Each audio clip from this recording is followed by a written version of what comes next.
লে ভাই এমনি ভাবে নষ্ট হইল অত পয়সা কত জনে নিত্য গোসাই বিনোদনে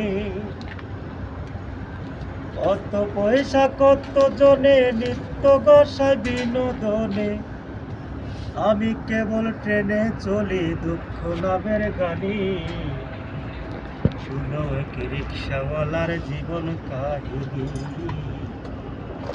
শুনো এক রিক্সাওয়ালার করুণ কাহিনী সকালে বিকাল পেডেলে ঘোরায় যত কত গা সভ্যতাকে টেনে বেড়াই পাই না তবুদা গাঞ্চনা গাঞ্চনা শোয়ে ছুটে চলি যাত্রী লয়ে অপুষ গুদু কাউকে রামে জোড়াই চোখের পানি শুনো এক রিক্সাওয়ালার জীবন মূল্য হারানোর চেয়ে সরে দেওয়া ভালো ভাই। যে জায়গায় আপনার মূল্য নাই ওই জায়গায় থাকেন না, রাগারাগি ফালাফালি কিছু করার দরকার নাই। আস্তে করে কাটিং দিয়ে সাইডে চলে দেবেন, এতে ভালো থাকবেন। কারণ মানুষ ছোট হোক বড় হোক ধনী হোক গরিব হোক সবার একটা ওয়াইট আছে, আর ওই ওয়াইটটার যে মূল্য না দেয় ওর কাছে ভাই ঘুরেন না, পাগল হয়ে যাবেন। একবারে মনে করেন আপনি নিঃস্ব বানায় ফেলাইবো, আপনার যতটুকু মান সম্মান আছে ওইটুকু শেষ দিয়ে দিব, কোনো দরকার নাই, সাইডে চলে যান।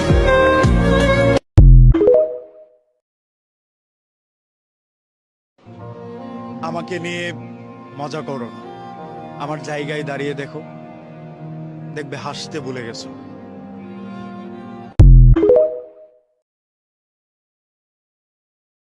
আমি এমন একটা পর্যায়ে এসে দাঁড়িয়ে আছি যেখানে আমি কিছুই করতে পারতেছি না। না পারতেছি পরিবারের মানুষের স্বপ্ন পূরণ করতে, না পারতেছি নিজের স্বপ্নগুলো পূরণ করতে।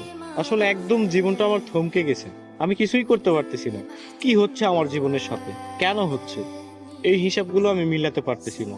বিশ্বাস করেন ভাই, প্রচুর পরিমাণে ডিপ্রেশন কাজ করতেছে ভিতরে। আমি অনেক ডিপ্রেশনের মধ্যে আছি। আমার জীবনের সাথে কেন এগুলো হচ্ছে আমি নিজেও জানি না। তবে একটা জিনিস কি, কোনো কিছুর হিসাব আমি মিলাতে পারতেছি না। একটা সময় ডিপ্রেশন কি জিনিস জানতাম না, এখন জানতেছি। তবে একটা কথা মাথায় রাখবেন, ডিপ্রেশন বিভিন্ন ধরনের হয়। শুধুমাত্র প্রেম বিচ্ছেদের কারণেই যে মানুষ ডিপ্রেশনে ভোগে বিষয়টা এমন না। সবচেয়ে ভয়ানক ডিপ্রেশন হচ্ছে ফ্যামিলি প্রবলেম। হ্যাঁ, এগুলো আপনারা বুঝবেন না, যারা মধ্যবিত্ত পরিবারের একমাত্র তারাই বুঝবে।